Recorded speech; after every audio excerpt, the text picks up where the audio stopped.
നമ്മൾ ഈ ദുനിയാവില് ഇവിടെ എന്നൊന്നും ജീവിക്കില്ല, കുറച്ചു കാലം ജീവിക്കുള്ളൂ. ഇവിടെ കുറെ ആളുകൾ ജീവിച്ച് മരിച്ചുപോയി. നമ്മളിപ്പോ ഒരു യാത്രയിലാണ്, നമ്മളിനി കുറച്ചു കാലം ഉണ്ടാവും അല്ലേ? ഇപ്പൊ ഞാൻ അങ്ങനെ ആലോചിക്കുന്നു, നമ്മൾ സ്കൂളിൽ പോയതും മദ്രസിൽ പോയതും ഇപ്പൊ നമ്മളെ കുട്ടികള് ഓല് മദ്രസിൽ പോണു, സ്കൂളിൽ ഇപ്പൊ അതേമാതിരിയല്ല ഇപ്പൊ മദ്രസ സ്കൂളൊന്നും, ഒക്കെ മാറ്റം വന്നു. ഇനിയിപ്പോ കുറച്ച് കഴിഞ്ഞാല് നമ്മളെ പേരക്കുട്ടികള് വേറെ രൂപത്തിലേക്കാണ് മദ്രസ സ്കൂളൊക്കെ അല്ലേ? നമുക്കിങ്ങനെ പ്രായമായില്ലേ, നമ്മള് ജീവിതത്തിന്റെ മറ്റൊരു ഘട്ടത്തിലേക്ക് പ്രവേശിക്കാൻ തുടങ്ങി. ഇനിയിപ്പോ നമ്മളെ കൂടെയുള്ള ആളുകൾ കുറച്ച് ആൾക്കാരൊക്കെ മരിച്ചുപോയി. എന്റെ കൂടെയുള്ള ആൾക്കാരെന്നെ ഏകദേശം 2-3 ആൾക്കാരൊക്കെ മരിച്ചുപോയി ഇപ്പൊ തന്നെ. അപ്പൊ നമ്മളെ അവസരം കാത്തിരിക്കണം. ഇപ്പൊ നമ്മളെ ടൈമൊക്കെ ആദ്യമേ എഴുതിയിട്ടുണ്ട്, ഇത് എന്നാണെന്ന് അറിയില്ല എന്ന് മാത്രമേ ഉള്ളൂ. നമുക്കും ഒരു മരണ തീയതി ഉണ്ട് അല്ലെ? നമ്മുടെ മേലെയും ഒരു മീസാൻ കല്ല് നാട്ടപ്പെട്ട് എല്ലാവരും ഖബർസ്ഥാനിൽ തിരിച്ചു പോണ ഒരു ദിവസം ഉണ്ടാകും അല്ലെ? കണ്ണിയൻ ഡോക്ടർ മരിച്ചു എന്ന് പറയും, മൂപ്പര് നല്ല വയറൊക്കെ ആയിരുന്നു, എന്താ ചെയ്യാ, സമയമായപ്പോ എല്ലാവരും പോകൂലേ എന്ന് പറയുന്ന ഒരു ദിവസം ഉണ്ടാവും. അപ്പൊ അതുകൊണ്ട് സഹോദരങ്ങളെ, നമ്മൾ ഈ ദുനിയാവിൽ എന്തായാലും ഒരു വഴിയാത്രക്കാരനാണ്, ഒരു വിശ്രമിക്കാൻ വന്നാൾ. ഒരു എയർപോർട്ട് കയറി നമ്മളിപ്പോ ഉംറക്കൊക്കെ പോകുമ്പം ആ കരിപ്പൂര് വിമാനത്താവളത്തിലൊക്കെ കഴിഞ്ഞിട്ട് നമ്മളൊരു കുറച്ചേരം ഇരുത്തുണ്ട്, എല്ലാം കഴിഞ്ഞ് വിമാനത്തിൽ കയറാഞ്ഞ് മാത്രമേ ഉള്ളൂ അറിയുമ്പം ഒരു സമാധാനം. മറ്റേ നമുക്ക് ഒരേ ബേജാറാണ്, മറ്റേ സെക്യൂരിറ്റി ചെക്കിൽ നമ്മളെ പെട്ടി തുറക്കോ, പെട്ടി പൊളിച്ചോ, ഞങ്ങൾക്ക് കൂടി പുറത്തേക്കിടുവോ, ഇതെല്ലാ ബേജാറും ഒക്കെ കഴിഞ്ഞ് നമുക്ക് ടിക്കറ്റും കിട്ടി, മൂത്രക്കൊഴിച്ച് വന്ന് നിസ്കാരം കഴിഞ്ഞ് ഇങ്ങനെ ഇരിക്കഞ്ഞ് വിളി വന്നാല് നമ്മൾ കേറിയാ മതി വിമാനത്തേക്ക്. അപ്പൊ നമ്മളൊരു മാനസികാവസ്ഥ എന്തേ? കാരണം നമ്മളിപ്പോ അവിടെ എങ്ങനെ എന്താ അവിടെ എയർപോർട്ട് ചൊറുക്കിൽ ആരാപ്പ അവിടെ വരച്ചിക്കണ് അല്ലെ? എവിടെ എന്താ ഒരു പെയിന്റ് ഒക്കെ ഇല്ലാത്തത്? നമുക്കൊന്ന് നാളെ പെയിന്റ് അടിച്ചണമെന്ന് ആർക്കെങ്കിലും തോന്നുമോ അല്ലേ? ആ വിമാനത്താളത്തിരിക്കും നമുക്ക് അങ്ങനെ എന്തെങ്കിലും തോന്നും, ഇവിടെ നാളെ വന്നിട്ട് എന്തെങ്കിലും പെയിന്റ് അടിച്ചണം തോന്നുന്നു. കാരണം ഇത് നമ്മളിവിടെ കുറച്ചേരം ഇരിക്കുള്ളൂ. ആ ഒരു മാനസികാവസ്ഥയാണ് ഒരു സത്യവിശ്വാസിക്ക് ദുന്യാവിനോട്. കുൻ ഫി ദുന്യാക അന്നക ഗരീബുൻ ഔ ആബിർ സബീൽ എന്നാണ്. ഒരു വഴിയാത്രക്കാരനെ പോലെയാകണം നീ ദുനിയാവിൽ എന്നാണ്. നമ്മള് ഒരു യാത്ര പോവുകയാണ്. എങ്ങോട്ടാണ്? അള്ളാഹുവിലേക്കുള്ള യാത്രയാണ്, പരലോകത്തേക്കുള്ള യാത്രയാണ്. അവിടെ നമ്മൾ രക്ഷപ്പെടണം. അള്ളാഹുവിന്റെ മുമ്പിൽ എഴുന്നേറ്റ് നിൽക്കുമ്പം നമുക്ക് എന്തുണ്ടാകരുത്? അവിടെ നമ്മൾ നഖം കടിക്കുന്നൊരവസ്ഥ ഉണ്ടാകരുത്. കാരണം അവിടുന്ന് ഒരു തിരിച്ചുപോക്ക് സാധ്യമല്ല. അതാണ് ഇതിൽ ഏറ്റവും വലിയ പ്രശ്നം. നിങ്ങൾ ദുന്യാവിന്റെ ഏതൊരു കാര്യം എടുത്താലും, ഇപ്പൊ പണ്ട് സ്കൂൾക്ക് പോകാത്തവർക്ക് വരെ ഇപ്പൊ എന്ത് ചെയ്യാൻ പറ്റും? 10ാം ക്ലാസ് തുല്യതാ പരീക്ഷ ഉണ്ട്. തുല്യതാ പരീക്ഷ പരീക്ഷ പഠിച്ചു പോയി പരീക്ഷ ചെയ്ത് നിങ്ങൾക്ക് 10ാം ക്ലാസ്സും നിങ്ങൾക്ക് എന്തും പഠിച്ച നിങ്ങൾക്ക് LLB വേണമെങ്കിൽ പഠിച്ചാൻ പറ്റും. ഏത് പരീക്ഷ 2ാമതും 3ാമതും ഒക്കെ എഴുതാൻ പറ്റും. പക്ഷെ പരലോകത്തും നിങ്ങൾക്ക് എന്ത് ചെയ്യാൻ പറ്റൂല? ഒരു തിരിച്ചു പോക്ക് ദുനിയാവിലേക്ക് സാധ്യമല്ല. ഞാൻ ഇനി പോയിട്ട് കുറച്ചും കൂടിയൊക്കെ നന്നായിട്ട് വരാം എന്ന് പറയാനുള്ള ഒരു അവസരം അള്ളാഹു പരലോകത്ത് വെച്ചില്ല. കാരണം എന്താ വെച്ചാല്, കാരണം വളരെ കൃത്യമായിട്ട് അള്ളാഹു ഖുർആനിൽ എന്തുണ്ട്, ഇത് കൃത്യമായിട്ട് പറഞ്ഞിട്ടുണ്ട്. ശരിക്കും അത്ഭുതമാണ്. വിശുദ്ധ ഖുർആനില് സ്വർഗാവകാശികളും നരകാവകാശികളും തമ്മിൽ നടക്കുന്ന സംസാരമൊക്കെ ഉണ്ട്. നിങ്ങൾ എപ്പോഴെങ്കിലും ആലോചിച്ചു എന്തിനാപ്പോ ഇതൊക്കെ പടച്ചോൻ പറയണേ? സ്വർഗക്കാരും നരകക്കാരും ഇങ്ങനെ പറയും. നിങ്ങൾ എന്താ സ്വർഗത്തില്? നമ്മൾ രണ്ടാളും ഒരു പള്ളിക്കല്ല നിസ്കരിച്ച്, നമ്മൾ ഒരു സഫിലല്ല നിന്നീന്, നമ്മൾ ഒരു മഹലിലല്ലേ, നമ്മൾ ഒരു ഹജ്ജിലെ ഗ്രൂപ്പിലല്ലേ നമ്മൾ ഹജ്ജിന് പോയത്. പിന്നെ നിങ്ങളെന്താ സ്വർഗം? നിങ്ങൾക്ക് എന്താ? ഞമ്മക്കെന്താ? നിങ്ങൾക്ക് എന്താ വെളിച്ചം കിട്ടും? ഞങ്ങൾക്കെന്താ ഇരുട്ടില്? ഇതൊക്കെ നാളെ പരലോകത്ത് അങ്ങോട്ടും ഇങ്ങോട്ടുള്ള സൂറത്ത് അദീദ് ഓതി നോക്കി, അതില് അങ്ങോട്ടും ഇങ്ങോട്ടുണ്ട്. ചില ആൾക്കാർ ഇരുട്ടില്, ചില ആൾക്കാർ വെളിച്ചത്തിട്ട്, വെളിച്ചത്തിൽ ഒരു ഇരുട്ടിലോട് ഇങ്ങനെ സംസാരിക്കുക. ഞങ്ങൾക്ക് എന്താ വെളിച്ചമില്ലാത്ത? നിങ്ങൾക്ക് എന്താ ഇരുട്ട് എന്നൊക്കെ ഒരു പറയാണ് അങ്ങോട്ടും ഇങ്ങോട്ടും അല്ലെ? സ്വർഗാവകാശികൾ നിങ്ങളെന്താ നരകത്ത് പോകാൻ കാരണം? ഞങ്ങളെന്താണ്? ഞങ്ങളൊരു വിചാരണയെ സ്വർഗാവകാശികൾ പറയാണ് ഞങ്ങൾ വിചാരണയെ പ്രതീക്ഷിച്ചിരുന്നു എന്നാണ്. ഈ വിചാരണയെ ഞങ്ങൾ പ്രതീക്ഷിച്ചിരുന്നു. നരകക്കാര് പറയാണ് ഞങ്ങൾ നിസ്കരിക്കുന്നവരോ കൂട്ടത്തിലായില്ല എന്നാണ്. നിസ്കരിച്ചില്ല എന്നല്ല, നിസ്കരിച്ച കൂട്ടത്തിൽ ഞങ്ങൾ പെട്ടില്ല എന്നാണ് അല്ലേ? അപ്പൊ അതുകൊണ്ട് ഇതൊക്കെ എന്തിനാ പറഞ്ഞു തരുന്നത്? ഇതെന്തിനാണ്? ഇതൊന്നും നടന്നിട്ടില്ല. നടക്കാനിരിക്കുന്ന സംഭാഷണങ്ങൾ ഇത്രയും കൃത്യമായിട്ട് റിയലായിട്ട് അല്ലേ, ഒരു ജീവിതത്തിൽ സംഭവിക്കുന്ന നേർക്കാഴ്ച പോലെയാണ് പടച്ചോൻ പറഞ്ഞു തരുന്നത്. എന്ത്?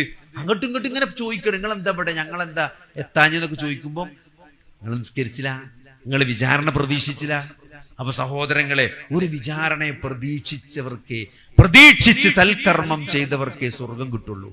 നിസ്കാരം ഉപേക്ഷിച്ചവർക്ക് സ്വർഗം കിട്ടൂല, അവർ നരകത്തിലെത്തും. അതൊക്കെയാണ് ഇത് മനസ്സിലാക്കേണ്ടത്. അതുകൊണ്ട് അത് ഇത്രയും വ്യക്തമായിട്ട് സ്വർഗത്തെ പറ്റിയും നരകത്തെ പറ്റിയും, ആരാണ് സ്വർഗത്തിൽ പോവുക ആരാണ് നരകത്തിൽ പോവുക എന്നുള്ളതും, സ്വർഗക്കാരുടെ അവസ്ഥകൾ എന്ത്, സ്വർഗക്കാരുടെ ലക്ഷണങ്ങളും നരകക്കാരുടെ ലക്ഷണങ്ങളും, നിഷേധികൾ ആരാണെന്നുള്ളതും, മുനാഫിക്കാരുടെ കപട വിശ്വാസികൾ ആരാണെന്നുള്ളതും, അവരെവിടെയാണ് നരകത്തിൽ, അവരുടെ സ്ഥാനം എന്താണെന്നൊക്കെ ഇത്രയും കൃത്യമായിട്ട് അള്ളാഹു നമുക്ക് പഠിപ്പിച്ചു തരുന്ന എന്താണ്, നമ്മൾ അതിൽ പെട്ടുപോകാതെക്കാനാണ്. ആ സൂക്ഷ്മത ജീവിതത്തിൽ വെച്ച് പുലർത്തി മുന്നോട്ട് പോകാൻ വേണ്ടിയിട്ടാണ്. അതുകൊണ്ട് സഹോദരങ്ങളെ, ഇത് ദുനിയാവാണ്, ഇതിവിടെ പരീക്ഷണത്തിന്റെ ലോകമാണ്. അതുകൊണ്ട് ഇവിടെ പരീക്ഷിക്കപ്പെടാതെ ഒരു വിശ്വാസിക്ക് മുന്നോട്ട് പോകാൻ സാധ്യമല്ല. ഇത് സ്ട്രഗിള്, ഇവിടെ പ്രയാസം ഉണ്ടാകും. ഇവിടുത്തെ പ്രയാസം ഒരു ശിക്ഷയായിട്ട് നമ്മൾ കാണേണ്ടതില്ല, അല്ലെ? ഒരു ശിക്ഷയല്ല, അത് അള്ളാഹുവിന്റെ സ്നേഹമാണ്. അള്ളാഹു സ്നേഹിക്കുന്നവരെയാണ് എന്ത് ചെയ്യുള്ളൂ, പരീക്ഷിക്കുള്ളൂ. ഏറ്റവും കൂടുതൽ പരീക്ഷണങ്ങൾക്ക് വിധേയരായവരാരാണ്? അമ്പിയാക്കന്മാരാണ്. അതുകൊണ്ട് പരീക്ഷണങ്ങൾ വരിക എന്നുള്ളത് എന്തായി കാണരുത്, അള്ളാഹുവിന്റെ ഒരു പണിഷ്മെന്റ് ആയിട്ട്, ശിക്ഷയായിട്ട് അത് നമ്മളങ്ങനെ ഇടങ്ങേറാക്കുകയാണ് എന്ന് നിങ്ങൾ വിചാരിക്കേണ്ടതില്ല.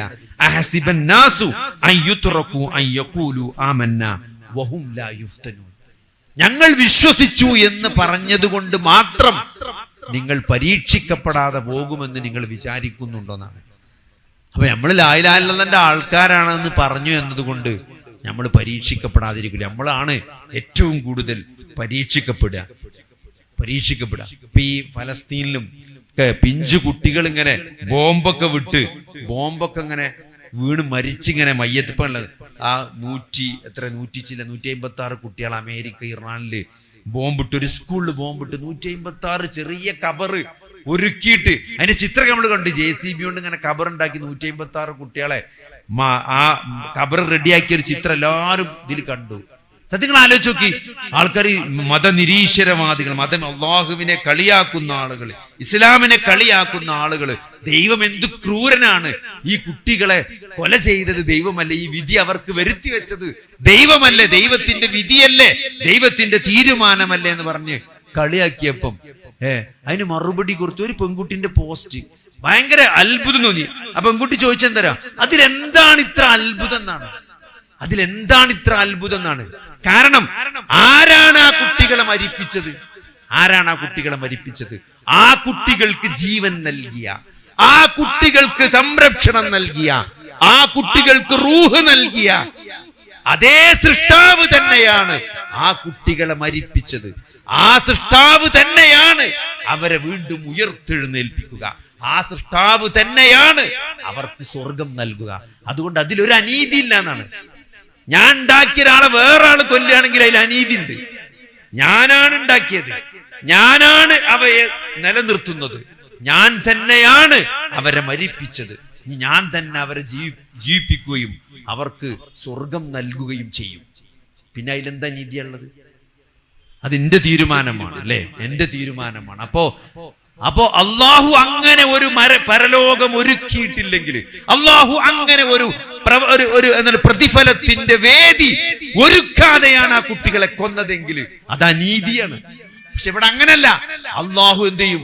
അള്ളാഹുവാണ് അവർക്ക് ജീവൻ നൽകിയത്, മരണം നൽകിയത്, പുനർജീവൻ നൽകുന്നത്, അവർക്ക് പ്രതിഫലം നൽകുന്നത് അള്ളാഹുവാണ്. അതുകൊണ്ട് അത് അള്ളാഹു ചെയ്തിട്ടുണ്ടെങ്കിൽ അതിൽ യാതൊരു അനീതിയില്ലാന്ന് ഒരു പെൺകുട്ടി തന്റെ നിരീശ്വരവാദിയായ ഫ്രണ്ടിന് മറുപടി കൊടുത്തപ്പോൾ സത്യത്തിൽ ഞാൻ ഇതുവരെ കേൾക്കാത്തൊരു മറുപടിയാണ്. ഭയങ്കര അത്ഭുതം തോന്നി. സഹോദരങ്ങൾ, ഇതാണ് ഇത്. അപ്പൊ നമ്മൾ ചിന്തിച്ച വിശ്വാസിയെ സംബന്ധിച്ചിടത്തോളം ഇതെല്ലാം അള്ളാഹുവിന്റെ പരീക്ഷണമാണ്. ഇത് അള്ളാഹുവിന്റെ ലോകമാണ്. അള്ളാഹുവാണ് പ്രപഞ്ചത്തെ സൃഷ്ടിച്ചത്, ഈ ജീവചരാചരങ്ങളെ മുഴുവൻ സൃഷ്ടിച്ചതും അവരെ മരിപ്പിക്കുന്നതും എല്ലാ കാര്യങ്ങളും നിയന്ത്രിക്കുന്നതും അള്ളാഹുവാണ്. ആ അല്ലാഹു വലനബുലുവന്നകും ബിശൈഇൻ മിനൽ ഖൗഫി വൽ ജൂഇ വനഖസിൻ മിനൽ അംവാലി വൽ അൻഫുസി വസ്സമറാത്ത് വബശ്ശിരിസ് സ്വാബിരീൻ. ഇതാണ് ജീവിതത്തിന്റെ അടിസ്ഥാന തത്വം. നമ്മൾ ഡീഫാൾട്ട് സെറ്റിംഗ്സ് അല്ലേ, ഈ ഫോണിലൊക്കെ ഡീഫാൾട്ട് ഉണ്ടാവും, എല്ലാത്തിനും ഒരു ഡീഫാൾട്ട് സെറ്റിംഗ്സ് ഉണ്ടാവും. അപ്പൊ ഈ ദുനിയാവിന്റെ ഡീഫാൾട്ട് സെറ്റിംഗ്സ് പറഞ്ഞാൽ എടങ്ങേറാണ്, പരീക്ഷണമാണ്. സുഖം കുറച്ചേരെ ഉണ്ടാവുള്ളൂ, അധികം നേരം നീണ്ടുക്കൂല. അല്ലെങ്കിൽ നീണ്ടുന്നാലും അതുകൊണ്ട് ഇടങ്ങാറാവും. നമ്മള് സുഖം കുറെ നീണ്ടുന്നാലും സുഖമായിട്ട് തോന്നൂല. എപ്പോഴും ഇടങ്ങേറുണ്ടാവുമ്പോഴാണ് സുഖം മനസ്സിലാക്കുന്നത്. നല്ല ചൂടെടുത്ത് വേർത്ത് നിൽക്കുമ്പോഴാണ് കാറ്റ് കൊണ്ടാ സുഖം ഉണ്ടാവുക. അല്ലെങ്കിൽ കാറ്റ് ചൂട് കാറ്റാന്നാ പറയാ. എന്താ കാറ്റിനൊക്കെ ഒരു ചൂട് എന്ന് വെച്ചു, കാരണം അവനവും വേർക്കണമൊന്നുമില്ല. മറ്റേ വേർത്ത് ഇടങ്ങേറായിക്കുമ്പോൾ ചൂടുകാറ്റ് കൊണ്ടാലും സുഖയിക്കാരം. ഇടങ്ങേറുണ്ടാവുമ്പോഴാ സുഖത്തിന്റെ രാവുണ്ടാവുമ്പോഴാണ് വെളിച്ചത്തിന്റെ വില അറിയുന്നത്. അപ്പൊ അതേപോലെയാണ് സഹോദരങ്ങളെ, ഇതൊക്കെ നമുക്ക് തോന്നുന്നതാണ് അല്ലെ എല്ലാം. അപ്പോ അതായത് എന്നോട് എൻ്റെ ഒരു കൂട്ടുകാരൻ ചോദിച്ചു ഒരു ദിവസം, ഓന് പിന്നെ വിളിച്ചിട്ട് പറയണേ, എനിക്കെന്തോ ഭയങ്കര മടുപ്പ്. നമ്മളിപ്പോ ഇങ്ങനെ നമ്മളെ കുട്ടികൾക്കൊക്കെ കിട്ടുന്ന പോലെ വിചാരിച്ചത് കിട്ടുന്നുണ്ട്. ഓർക്ക് അത് വേണമെന്ന് പറയുമ്പോൾ ഇത് വാങ്ങിക്കൊടുക്കും, ഇത് വാങ്ങിക്കൊടുക്കും. പക്ഷേ നമ്മളൊക്കെ ഓലോട് 10 പൈസന്റെ മുട്ടായിയാണ് നമുക്ക് കിട്ടിയത്, 10 പൈസന്റെ 5 പൈസന്റെ മുട്ടായി. അതന്നെ കിട്ടണമെങ്കിൽ ഇടങ്ങേറ് നമുക്കറിയാം. ഇപ്പൊ പാക്കറ്റാണ് പെരിയിലൊക്കെ കൊണ്ടുവരുന്നത്. പാക്കറ്റ് ഒന്നൊന്നല്ല, പാക്കറ്റ്. പിന്നെ വലിയ വലിയ ഓരോ ചോക്ലേറ്റ് ഒക്കെ എന്താണ് വലിയ വലിയ, പണ്ടൊക്കെ ചെറിയ 2 രൂപ, ഇപ്പൊ വലിയ സ്നിക്കേഴ്സ് ഒക്കെ പോകുമ്പോ കാട്ടിയുള്ള സ്നിക്കേഴ്സ് ആണ്. അതന്നെ 1-2 തിന്നത് അല്ലേ. അപ്പോ ഇവൻ പറയാണ് നമ്മളെ കുട്ടികൾക്കൊക്കെ ഒക്കെ മാണ്ടിയെ കിട്ടുന്നുണ്ട്. അപ്പൊ എനിക്ക് തോന്നുന്നു ഓനൊരു ഐഡിയ എന്താ പറയുക, നമ്മള് ഒരു നോർത്ത് ഇന്ത്യക്കൊക്കെ ഇവിടെ നിന്നാണ് പോവുക, ഒരു ദാരിദ്ര്യം പിടിച്ചൊരു സ്ഥലത്തേക്ക് പോവാ. നമ്മൾ നല്ല കാറൊക്കെ എടുത്തിട്ടാണ് പോവാ 2 ദിവസത്തിന്. എന്നിട്ട് പാവപ്പെട്ട കുട്ടികളെ കാണുമ്പോൾ വണ്ടി നിർത്തിയിട്ട് എന്താണ് എനിക്ക് മാണ്ടിയെ ചോദിക്കുക. എന്നിട്ട് ഓന് മാണ്ടിയതൊക്കെ വാങ്ങിക്കൊടുക്കുക. എന്നിട്ട് ഓൻ്റെ ഒപ്പം നിന്ന് സെൽഫി എടുക്കുക. എന്നിട്ട് ഫേസ്ബുക്കിൽ ഓൻ്റെ ആ കുട്ടികൾ അത് ഇപ്പൊ കൊടുത്തു പോലെ ഇങ്ങനെ കളിക്കുമ്പോൾ ഇപ്പൊ ഒരു പന്ത് വേണമെന്ന് പറഞ്ഞാൽ പന്ത് വാങ്ങിക്കൊടുത്തു അങ്ങനെ തട്ടുന്നത് കാണുമ്പോൾ നമുക്കൊരു സന്തോഷം ഉണ്ടാവും. അത്രേ ഇക്കതൊന്ന് അനുഭവിക്കണം. ഇനിയിപ്പൊ അതാണ് എൻ്റെ ലക്ഷ്യം. പന്തരങ്ങള് ഇതൊക്കെ സത്യത്തിൽ ഞാൻ അവനോട് പറഞ്ഞാൽ തരാം. ഞമ്മക്ക് തോന്നും നമ്മളെ കുട്ടികൾക്കൊക്കെ സുഖം. ഇതൊക്കെ എന്താ പറയുക, ഇതൊക്കെ ആപേക്ഷികമാണ്. ഒന്നുമില്ലാത്തവന് ഒരു ചെറിയ പന്ത് കിട്ടുമ്പോ ഉണ്ടാകുന്ന സുഖം തന്നെയാണ്. ശരിക്കും പറഞ്ഞാല് ഈ വല്ല ഉള്ള വരീത്തെ കുട്ടിയാക്കാൻ തരങ്ങൾ നല്ല എന്തെങ്കിലും വാങ്ങിക്കൊടുത്തു നോക്കി, അത് 10 മിനിറ്റ് കഴിഞ്ഞാൽ അത് കേടന്നാ പിന്നെ ഉള്ള കച്ചറയിക്കാരൻ. നമുക്കൊരു മാങ്ങണ്ടില്ലേന്ന് തോന്നും. ചിലപ്പോ നമ്മൾ മാങ്ങി അടങ്ങാറാവും. ചില പെണ്ണുങ്ങൾ നിങ്ങൾ എന്തിനാ അതിന് കൊണ്ടുവന്ന് ഈ കച്ചറ ഉണ്ടാക്കാൻ ചോദിച്ചു. നമ്മൾ നല്ല സന്തോഷം വിചാരിച്ച് വാങ്ങിയത് ഇക്കാരം. അത് കുറച്ച് കഴിഞ്ഞപ്പോൾ പൊട്ടി, പിന്നെ പെരുന്നോളോളി കച്ചറ നമുക്ക് തീർത്തിട്ട് തീരൂല. പിന്നെ പെണ്ണുങ്ങളൊന്ന് തീർക്കേണ്ടി വരും. ആ പെണ്ണുങ്ങൾക്ക് എന്താ എന്തിനാ ഞങ്ങളിത് വാങ്ങിക്കൊടുന്ന് ഹലാക്കുണ്ടാക്കണം. അപ്പോ ഇതൊക്കെ നമ്മൾ തോന്നലാണ്. നമ്മളിത് സന്തോഷം കിട്ടും, അത് വാങ്ങിക്കൊടുത്ത് ഓന് സന്തോഷം ഉണ്ടാവും. അപ്പോ ഓനൊരു ഗ്ലാസ് വെള്ളം കുടിച്ചുകൊണ്ടാണ് സന്തോഷം, പിന്നെ ഇവിടെ ഒരു ബിരിയാണി ഉണ്ടാവുമ്പോണ്ടാണ്. ഇതൊക്കെ ആപേക്ഷികമാണ്. അപ്പൊ അതുകൊണ്ട് അല്ലാഹു സുബ്ഹാനഹു വ തആല എല്ലാവർക്കും നീതിമാനാണ്. ഇവിടെ എങ്ങനെ ഉണ്ടെങ്കിലും, അതായത് ഇപ്പോ നല്ല AC ഇട്ടുകാണ്ട് നിങ്ങൾ നല്ലൊരു കമ്പിളിയൊക്കെ ഇട്ടുകാണ്ട് നല്ല പൊതച്ച് കിടക്കണം വിചാരിച്ചു നോക്കി, ഉറക്കം വരൂല. നിങ്ങളെ മനസ്സിക്ക് ചെറിയ ടെൻഷൻ ഉണ്ടെങ്കിൽ നിങ്ങൾ എത്ര AC 15-ൽ 16-ലിട്ട് 2 കമ്പിളി ഇട്ടി പൊതച്ചാലും നിങ്ങൾക്ക് ഉറക്കം വരില്ല. നേരെ മറിച്ച് നല്ല ഒരു ഇതും ഇല്ലാത്തോ, AC ഇല്ല, ഫാനും ഇല്ലാതെ വേർത്ത് പോലെ കടന്ന ബെഡിൽ തുണിയൊക്കെ നനഞ്ഞു കുളിച്ചിട്ടുണ്ടാവും, കൂർക്കം വലിച്ചുറങ്ങുണ്ടാവും. ഇതൊക്കെ ഈ ദുനിയാവിൽ അപ്പുറം നടക്കുന്ന കാര്യമാണ്. ഇത് അപ്പുറത്ത് റോട്ടിലാണ് ഇത് ഒരുത്ത് പേരൻ്റെ ഉള്ളിൽ അങ്ങോട്ടും ഇങ്ങോട്ടും തിരിഞ്ഞടന്ന് പോകാൻ ഉറക്കം കിട്ടണ്ടാവില്ല. എല്ലാം ഉണ്ടാവും, ബാങ്കിൽ ലക്ഷക്കണക്കിന് ഉറുപ്പ്യ ഉണ്ടാവും, എല്ലാ സൗകര്യം ഉണ്ടാവും, പുറത്ത് നല്ല ബെൻസും വണ്ടിയൊക്കെ ഉണ്ടാവും, പക്ഷെ ഉറക്കം കിട്ടില്ല. മാറ്റോ അങ്ങനെ കൂർക്കം വലിച്ച് കേലൊലിച്ച് വേർത്ത് കിടക്കണ്ടാവും. ഓനൊരു പ്രശ്നമില്ല. അപ്പൊ ഇതൊക്കെ എന്താ പറയുക, ഇതൊക്കെ ആപേക്ഷികമാണ് ഈ ദുനിയാവിലെ സുഖം എന്നുള്ളതൊക്കെ. അപ്പൊ ഇതൊക്കെ എന്താ വെച്ചാൽ ഇവിടുത്തെ അടിസ്ഥാനപരമായി ഇത് പരീക്ഷണത്തിന്റെ സമയം. ദുനിയാവ് തന്നെ ഇവിടെ പരീക്ഷണം ഇങ്ങനെ വന്നുകൊണ്ടിരിക്കും. അപ്പൊ എന്താ ഇപ്പൊ അങ്ങനെ വന്നത്, ഞാൻ ഇപ്പൊ എന്താ ചെയ്യുന്നത്, ഞാൻ ഇപ്പൊ എന്ത് ചെയ്തുകൊണ്ട് അങ്ങനെ എല്ലാം ഇപ്പൊ നമ്മൾ ചെയ്തിട്ടൊന്നും ആവില്ല വരുന്നത്. ചിലതൊക്കെ വെറുതെ വരുന്നതാണ്. എന്താ വെച്ചാല് അതിലെന്ത് നിലപാടാണ് ഒരു വിശ്വാസി സ്വീകരിക്കുന്നത് എന്ന് നമ്മൾ വിശ്വസിച്ചു എന്ന് പറയല്ലേ. ലാ ഇലാഹ ഇല്ലല്ലാഹ്ന്റെ ആൾക്കാർ 5 നേരം നിസ്കരിക്കുന്നുണ്ടെന്ന് പറഞ്ഞാല് വെറും ഒരു റുക്കൂഉം സുജൂദല്ല നിസ്കാരം തന്നെ. ആ നിസ്കാരം കൊണ്ട് ഒരാൾക്ക് കിട്ടേണ്ട കുറെ ക്വാളിറ്റീസ് ഉണ്ട്.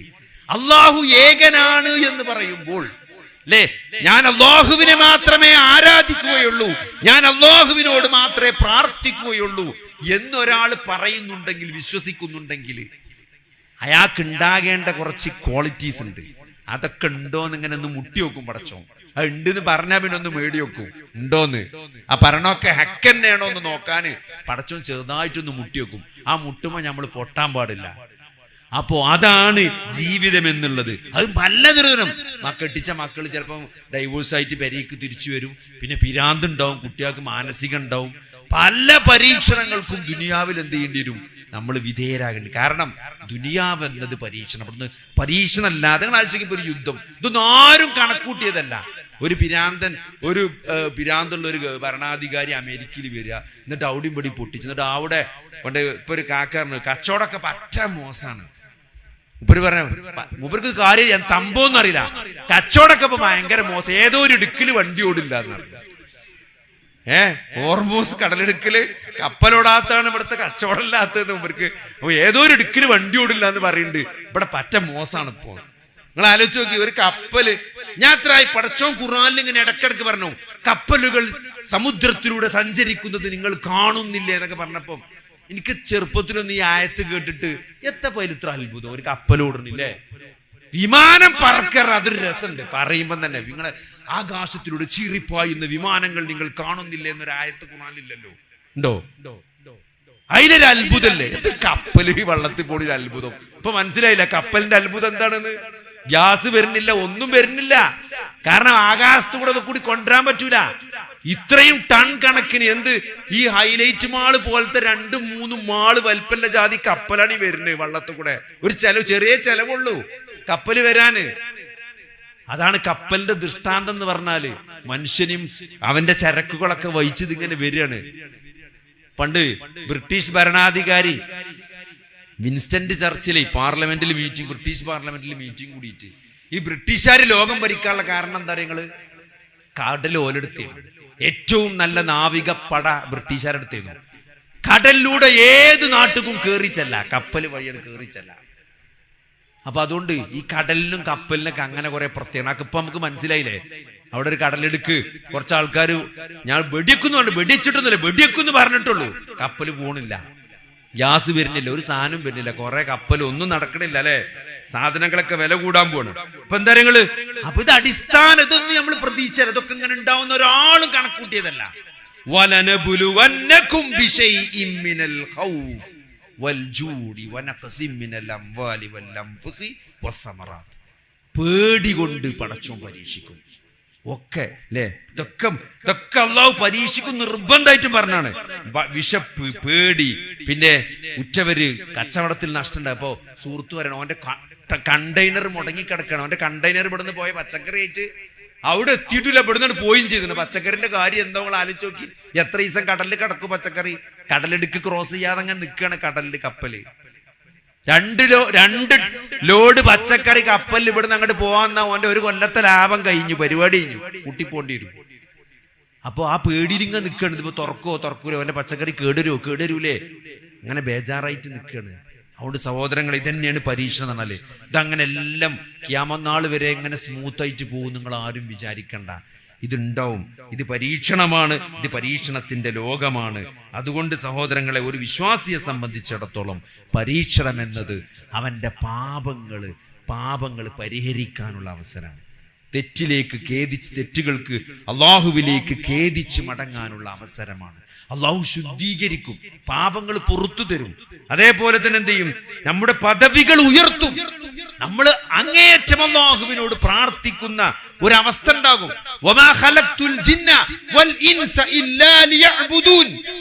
എന്നെ മാത്രം ആരാധിക്കാനാണ് അള്ളാഹു മനുഷ്യനെയും ജിന്നിനെയും സൃഷ്ടിച്ചത്. അപ്പം ഇബാദത്ത് ചെയ്യാനാണ് അള്ളാഹു സൃഷ്ടിച്ചത്.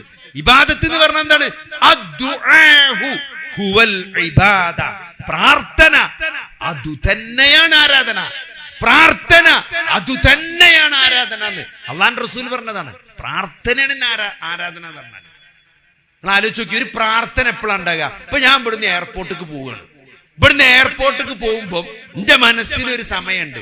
ഇവിടുന്ന് സാധാരണഗതിയിൽ 1 മണിക്കൂർ കൊണ്ട് വളരെ മെല്ലെ 40-60 പോയാൽ തന്നെ 1 മണിക്കൂർ കൊണ്ട് എയർപോർട്ടിലെത്താം. എന്നാലും ഞാൻ 2 മണിക്കൂർ കണ്ടിട്ടാണ് ഇവിടുന്ന് പോണത്. എവിടെങ്കിലൊക്കെ ഒരു ബ്ലോക്ക്, നിലമ്പൂർ ചന്തക്കുന്നൊരു ബ്ലോക്ക്, അത് കഴിഞ്ഞാൽ എടവണ്ണ ചിലപ്പോൾ ഒരു ബ്ലോക്ക്. നിങ്ങൾക്കറിയാം എവിടെയൊക്കെ ബ്ലോക്ക് ഉണ്ടാണൊക്കെ. അവിടെ നല്ലൊരു ബ്ലോക്കിൽ നമ്മൾ കുടുങ്ങിയാലും നമ്മൾ എയർപോർട്ട് മിസ്സാകാതെ ഒരു കണക്ക് കൂട്ടിയിട്ട് ഇവിടുന്ന് ഇറങ്ങി എല്ലാവരോടും സലാം പറഞ്ഞ് ഇങ്ങനെ വണ്ടി കയറി പോവാണ്. നിങ്ങൾ ആലോചിച്ച് നോക്കി. അങ്ങനെ പോയ നമ്മള് നല്ല 2 സ്ഥലത്താണ് കുടുങ്ങി. നമ്മൾ വിചാരിച്ച ഇഞ്ഞൊരു സമയത്ത് എത്തും നമുക്ക് തോന്നില്ല. അങ്ങനെ കുടുങ്ങി കിടക്കണേ. നമ്മൾ വിചാരിച്ചതൊക്കെ തെറ്റി. 1 മണിക്കൂർ നമ്മൾ എക്സ്ട്രാ കണ്ടിരുന്ന 2 മണിക്കൂറായി.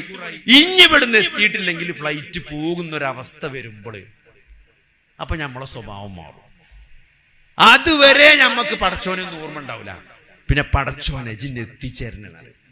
പടച്ചോനെ എങ്കെങ്കിലും ജിന്നോട് എത്തിച്ചോണ്ടാന്ന് പറയും. സഹോദരങ്ങൾ, അതാണ് പ്രാർത്ഥന എന്ന് പറഞ്ഞാല്. അതാണ് പ്രാർത്ഥന. എപ്പോഴാണ് പ്രാർത്ഥന വരിക? നമ്മളെ കൊണ്ട് കൂട്ടിയാ കൂടൂല എന്ന് തോന്നുമ്പോഴാണ് ഒരാളെ മനസ്സിന്ന് പ്രാർത്ഥന ഉയരുക. ഒരാളെ മനസ്സിന്ന് എപ്പോഴാ പ്രാർത്ഥന ഉയരുക? നമ്മൾ ആദ്യം എന്താ വിചാരിച്ച സമയം 2 മണിക്കൂർ സമയമുണ്ട്. 1 മണിക്കൂർ റണ്ണിങ് ടൈം ഉള്ളൂ. 2 മണിക്കൂറുണ്ട്. പിന്നെ അവിടെ ചെന്നിട്ട് 3 മണിക്കൂറുണ്ട്. ഒരു കുഴപ്പമില്ല.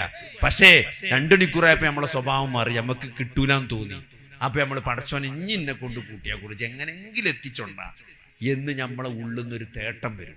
അതാണ് പ്രാർത്ഥന എന്ന് പറയുന്നത്. അപ്പൊ അതെപ്പോഴാ വരിക? നമ്മളെ കൊണ്ട് ഇനി കൂട്ടിയാ കൂടൂല എന്ന് തോന്നുമ്പോഴാണ് വരിക. എന്തുകൊണ്ടാണത്? അല്ലാഹുവാണ് ഇനി അതിന് കഴിവുള്ളവൻ എന്ന് നമ്മൾ തിരിച്ചറിയണം. അതന്നെ പ്രാർത്ഥന. എപ്പോഴാണ് പ്രാർത്ഥന ഒരാളുടെ മനസ്സിൽ നിന്ന് ഉയരുക? ആരിലേക്കാണ് ഉയരുക? അള്ളാഹുവിലേക്കാണ്. അള്ളാഹു റബ്ബാണ്. എന്റെ റബ്ബിലേക്കാണ് റബ്ബിനോടാണ് ഞാൻ പ്രാർത്ഥിക്കുന്നത്. ആ റബ്ബ് എന്താണ്? ആ റബ്ബ് എല്ലാറ്റിനും കഴിവുള്ളവനാണ്. അല്ലെ? ഈ ബ്ലോക്ക് ഒഴിവാക്കി എന്നെ സമയത്തിനെത്തിക്കാൻ ഇനി ആർക്ക് മാത്രമേ കഴിയുള്ളൂ? അള്ളാഹ്ക്ക് മാത്രമേ കഴിയുള്ളൂ. എന്റെ റബ്ബ് ഖദീറാണ്. എന്റെ റബ്ബ് വഹുവ അലാ കുല്ലി ഷൈഇൻ ഖദീർ എന്ന ഖുർആന്റെ ആയത്താണ്. അതായത് അള്ളാഹുവിന്റെ നാമഗുണവിശേഷണങ്ങള് നമ്മള് അറിഞ്ഞോ അറിയാതെയോ മനസ്സിൽ വരികയാണ്. അള്ളാഹു ഖദീറാണെന്നാണ് നമ്മൾ വിശ്വസിക്കുന്നത്. അതുകൊണ്ടാണ് നമ്മൾ പടച്ചവനോട് പറയുന്നത്, എന്റെ പ്രാർത്ഥന എന്റെ റബ്ബ് കേൾക്കും. എന്റെ റബ്ബ് ബസീറാണ്. എന്റെ അവസ്ഥകൾ ഞാൻ ഈ ബ്ലോക്കിൽ കുടുങ്ങിക്കിടക്കണ ആര് കാണുന്നുണ്ട്? അള്ളാഹു കാണുന്നുണ്ട്. അള്ളാഹു എന്റെ പ്രാർത്ഥന കേൾക്കുന്നുണ്ട്. അള്ളാഹു സമീആണ്. അള്ളാഹു ബസീറാണ്. അള്ളാഹു എന്റെ പ്രാർത്ഥനക്ക് ഉത്തരം നൽകുന്ന മുജീബാണ്. അള്ളാഹു എന്റെ പ്രയാസങ്ങൾ അറിയുന്ന അലീമാണ്. എന്റെ പ്രതിസന്ധിക്കുള്ള പരിഹാരം അറിയുന്ന അലീമാണ്. ആ പരിഹാരം നടപ്പിലാക്കാൻ കഴിവുള്ള ഖദീറാണ് അള്ളാഹു. അതുകൊണ്ടാണ് ഞാൻ അള്ളാഹിനോട് ചോദിക്കുന്നത്. ഞാൻ അള്ളാഹുവിലേക്ക് ആവശ്യക്കാരനാണ്. എന്നെ കൊണ്ട് പറ്റൂല, ഞാൻ വഹീഫാണ്, ഞാൻ ദുർബലനാണ്, എന്നെ കൊണ്ട് സാധിക്കൂല, ഞാൻ അടിമയാണ്, ഞാൻ അള്ളാഹുവിലേക്ക് ആവശ്യക്കാരനാണ്. അള്ളാഹു മാത്രമാണ് അതിന് കഴിയുന്നവൻ. അവൻ ഗനിയാണ്. ഇതൊക്കെ ഈ പ്രാർത്ഥനയിൽ വരുന്നുണ്ട്. ഇതൊന്നും നമ്മൾ പറഞ്ഞിട്ടില്ലെങ്കിലും ഇതൊക്കെ ഉള്ളോണ്ടാണ് നമ്മൾ പടച്ചവനോട് ചോദിക്കുന്നത്. അതുകൊണ്ടാണ് പ്രാർത്ഥന അതുതന്നെയാണ് ആരാധന എന്ന് പറഞ്ഞത്. അതിന് കൂലിണ്ട്. എയർപോർട്ടിൽ എത്തിച്ചേരണേന്ന് പറഞ്ഞാൽ എന്തുണ്ട്? അത് ഇബാദത്തായിട്ട് രേഖപ്പെടുത്തപ്പെടും. അത് അള്ളാഹു അല്ലാത്ത ഒരാളാകുമ്പോഴോ അത് ശിർക്കായി മാറും. അല്ലേ? മൊയ്തീൻ ശൈഖേ എങ്ങനെങ്കിലും എയർപോർട്ടിൽ എത്തിക്കാനുള്ള തൗഫീക്ക് തരണേന്ന് പറഞ്ഞ എന്തായി? പിന്നെ നരകം നിർബന്ധമായി, സ്വർഗം നിഷിദ്ധമായി. കാരണം അള്ളാഹുവിനോടല്ലാതെ നിങ്ങൾ പ്രാർത്ഥിച്ചു കഴിഞ്ഞാല് അതാണ് ശിർക്ക് എന്ന് പറയണത്. അവനൊരിക്കലും സ്വർഗത്തിൽ പ്രവേശിക്കൂല. അപ്പൊ അതുകൊണ്ട് ഇതാണ് തൗഹീദ്. അതുകൊണ്ടാണ് അള്ളാഹുവിനോട് പ്രാർത്ഥിക്കുന്നത് ആരാധന എന്ന് പറയുന്നത്. അത് എന്താണെങ്കിലും, ദുന്യാവിന്റെ വിഷയമാണെങ്കിലും, നാളെ എന്റെ കുട്ടിക്ക് പരീക്ഷയാണ്, ഒന്ന് എളുപ്പാക്കി കൊടുക്കണേ റബ്ബേ എന്ന് നമ്മളെ മനസ്സിൽ നിന്ന് ഒരു തേട്ടുണ്ടായാല്, എന്റെ കുട്ടി പ്രയാസമൊന്നുമില്ലാതെ സ്കൂളിൽ എത്തിക്കണേ, തിരിച്ചു വരണേ എന്ന് മനസ്സിൽ നിന്ന് ആ കുട്ടീനെ സ്കൂൾക്ക് ബസ് കയറ്റുമ്പം അപകടമൊന്നുമില്ലാതെ എന്റെ കുട്ടി പോയി വരണേ എന്ന് മനസ്സിൽ നിങ്ങൾ പറയുമ്പം അത് അള്ളാഹുവിനുള്ള അംഗീകാരമാണ്. കാരണം അള്ളാഹ്ക്ക് മാത്രമേ ഇത് കഴിയുള്ളൂ. ആ അള്ളാഹുവിനോടാണ് നിങ്ങൾ ചോദിക്കുന്നത്. അതുകൊണ്ട് അത് ആരാധനയാണ്. അതിന് നിങ്ങൾക്ക് കൂലി ഉണ്ടാവും. അത് നാളെ സൽക്കർമ്മമായി രേഖപ്പെടുത്തപ്പെടും.